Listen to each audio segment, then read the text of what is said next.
ವಿದ್ಯಾರ್ಥಿಗಳೇ, ಇಲ್ಲೇ ಇದು ದಶಮಾಂಶ ಪ್ರಶ್ನೆ ನಂಬರ್ 48 4.23 0.9ರಿಂದ ಭಾಗಿಸಿದಾಗ ಸಿಗುವ ಉತ್ತರ. ಇದಕ್ಕೆ ನೀವು ಭಾಳ ಸರಳದ ಬಾಯಲಿನ ಉತ್ತರ ಹಾಕ್ಬೋದು. ನೀವು ಮೊದಲ ರೀತಿ ಪ್ರಕಾರ ಕಲಿಸ್ತದೆ, ಆಮೇಲೆ ಬಾಯಲಿ ಹೆಂಗೆ ಹಾಕ್ಬೇಕು ಅನ್ನೋದನ್ನು ತಿಳಿಸ್ತದೆ.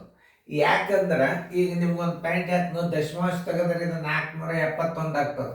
ಇದನ್ನ ದಶಮಾಂಶ ತೆಗೆದ್ರೆ 471 ಆಗ್ತದೆ. ಇದನ್ನ ದಶಮಾಂಶ ತೆಗೆದ್ರೆ 471 ಆಗ್ತದೆ. ಇದು ಹೆಂಗಾದ್ರೂ 471 ಅದ. ಅವಾಗ ನಾವು ಹೆಂಗೆ ಮಾಡ್ಬೇಕಂದ್ರೆ 4.239 ಸರ್ವಾಸ್ ಬಾಗಿಲೆ 0.9 ನೋಡಿ. ಇದರ ಸ್ಥಾನ ಬೆಲೆ ಮೇಲೆ ಕೊಡ್ರಿ. ಇದರ ಸ್ಥಾನ ಬೆಲೆ 3 ಸ್ಥಾನ ಅಂದ್ರೆ 3 0 ಕೊಡ್ರಿ. ಇದರ ಸ್ಥಾನ ಬೆಲೆ ಮೇಲೆ ಕೊಡ್ರಿ. ಇದರ ಸ್ಥಾನ ಬೆಲೆ ತಳಕ್ ಕೊಡ್ರಿ. ಈಗ ಇದರಾಗ ದಶಮಾಂಶ ತೆಗೆದಾಗ ಏನು ಬರ್ತದ? 471 ಬರ್ತದ. 471 ಇಟ್ಬಿಡ್ರಿ. ಏನು ಭಾಗಾಕಾರ ಮಾಡಬೇಡ್ರಿ ನೀವು. ಈ 0 ತೆಗೀರಿ, ಈ 0 ತೆಗೀರಿ. 471ಕ್ಕೆ ತಳಗ ನೀವು 100 ಇಟ್ರಿ ಅಂತಂದ್ರೆ ಏನಾಗ್ತದ? 4.71 ಆಗ್ತದೆ. ಏನು ನಾ ಭಾಗಾಕಾರ ಮಾಡ್ಲಾರ್ದ ಲೆಕ್ಕ ಮಾಡೀನಿ ನೀವು ನೋಡಿ. 4.71 ಉತ್ತರ ಸಂಖ್ಯೆ ಯಾವುದು? ಬಿ ನೋಡಿ. ಅದಕ್ಕೆ ಹೇಳೋದು ಯಾವುದೇ ಒಂದು ಗಣಿತಗಳು ಇದನ್ನ ಹಿಂಗೆ ಯಾವಾಗ ಮಾಡಬೇಕು ಅನ್ನೋದು ಅದನ್ನು ತಿಳ್ಕೊರಿ. ಸರ್ ಹೇಳ್ಯಾರ ಅಂತ ತಿಳ್ಕೊಂಡು ಇಡ್ಲಿಕ್ಕೆ ಹೋಗ್ಬೇಡ್ರಿ. ದಶಮಾಂಶ ತೆಗೆದಾಗ ಇದರ ಸಂಖ್ಯೆ ಎಷ್ಟು ಬರ್ತದ ಅದನ್ನು ವಿಚಾರ ಮಾಡ್ಬೇಕು. 471. ಇದನ್ನ ದಶಮಾಂಶ ತೆಗೆದಾಗ 471. ಇದನ್ನ ದಶಮಾಂಶ ತೆಗೆದಾಗ 470. ಇದು ಹೆಂಗಾದ್ರೆ 471 ಅದು. ಆ 471 ನೀವು 9ರಲ್ಲೇ ಭಾಗಿಸಿದ್ರೆ 471 ಬರ್ತದ. ಅದು ಭಾಗಿಸ್ಬೋದು ಕಚ್ಚಾದಾಗ ಇಡ್ಲಿಕ್ಕೆ ಹೋಗ್ಬಾರ್ದು.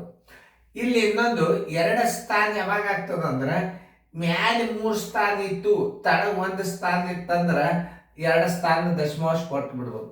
ಇನ್ನೊಂದ್ಸಲ ಕೇಳ್ರಿ. ಮ್ಯಾಲೆ 3 ಸ್ಥಾನ ಇದ್ದಾಗ ತಳಗ 1 ಸ್ಥಾನ ಇದ್ದಾಗ 3 ಸ್ಥಾನದಾಗ 1 ಸ್ಥಾನ ತೆಗೀರಿ. 2 ಸ್ಥಾನ ನೋಡುದಲ್ಲ, ಆ ಅಂಕಿಗೆ ನೀವು 2 ಸ್ಥಾನಕ್ಕೆ ಉತ್ತರಕ್ಕೆ ನೀವು ಹಾಕಿ ಬಿಡ್ಬೋದು. ನೋಡಿ ಎಷ್ಟು ನಮೂನಿ ಗಣಿತಗಳು ಟ್ರಿಕ್ಸ್ ಅವ ಅಂದ್ರೆ ಈಗ ಏನ್ ಮಾಡ್ತೀರಿ? 42 39 ಭಾಗಿಸ್ಬೋದು ಕೂಡ್ತೇವೆ ಮಾಡಿ ನೋಡ್ರಿ. ದಶಮಾಂಶ ತೆಗೆದ್ ಬಿಡ್ರಿ. 42 39 ದಶಮಾಂಶ ತೆಗೀರಿ. 9 ಇಡ್ರಿ. 9 4 36 ನೋಡ್ರಿ. 6 ಉಳಿತು. ಇಲ್ಲಿ ತಗೋರಿ 3 ತಗೋರಿ. 9 7 63 ನೋಡ್ರಿ. 0 ಉಳಿತು. ಈ 9 ತಗೋರಿ. ನೋಡಿ 9 1 9 ನೋಡಿ. ಇಷ್ಟು ಮಾಡಿ ಟೈಮ್ ಹಾಳು ಮಾಡೋದಕ್ಕಿಂತಲೂ ನನ್ನ ಟ್ರಿಕ್ಸ್ ಅನ್ನು ಉಪಯೋಗ ಮಾಡಿ ನೋಡ್ರಿ. ಈಗ 471 ಭಾಗಿಸಿ ಇಡ್ತೇವೆ, ಅಷ್ಟು ಟೈಮ್ ಹಾಳಾತ್ ನಿಮ್ಗೆ. ಈಗ ಏನ್ ಮಾಡ್ಬೇಕು? ಇಂಥ ಗಣಿತಗಳೇ ಬರ್ಲಿಕ್ಕತ್ತಾವಿ.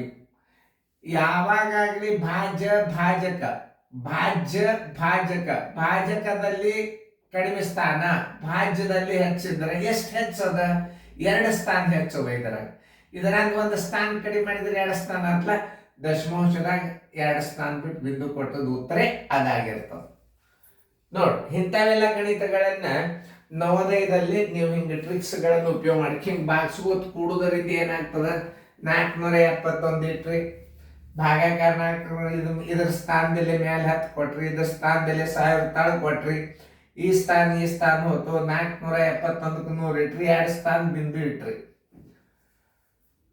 ಹಂಗ ಭಾಗಿಸ್ಕೇಶನ್ ಇಟ್ಕೊಂಡ್ ಕೂಡೋದೇನೆ. ಇದ್ರಾಗ ಒಂದು ಸ್ಥಾನ ತೆಗೆದು ನೀವು 471 ಇಟ್ಕೊಂಡ್ ಬಿಟ್ರೆ ಮುಗಿದೋದು. ಇಲ್ಲಿ ಕರೆಕ್ಟ್ ಮಾಡಬೇಕು. ಇಲ್ಲಿ ಸ್ಥಾನ ಬೆಲೆ, ಇದ್ರ ಸ್ಥಾನ ಬೆಲೆ ತಳ ಕೊಡ್ಬೇಕು.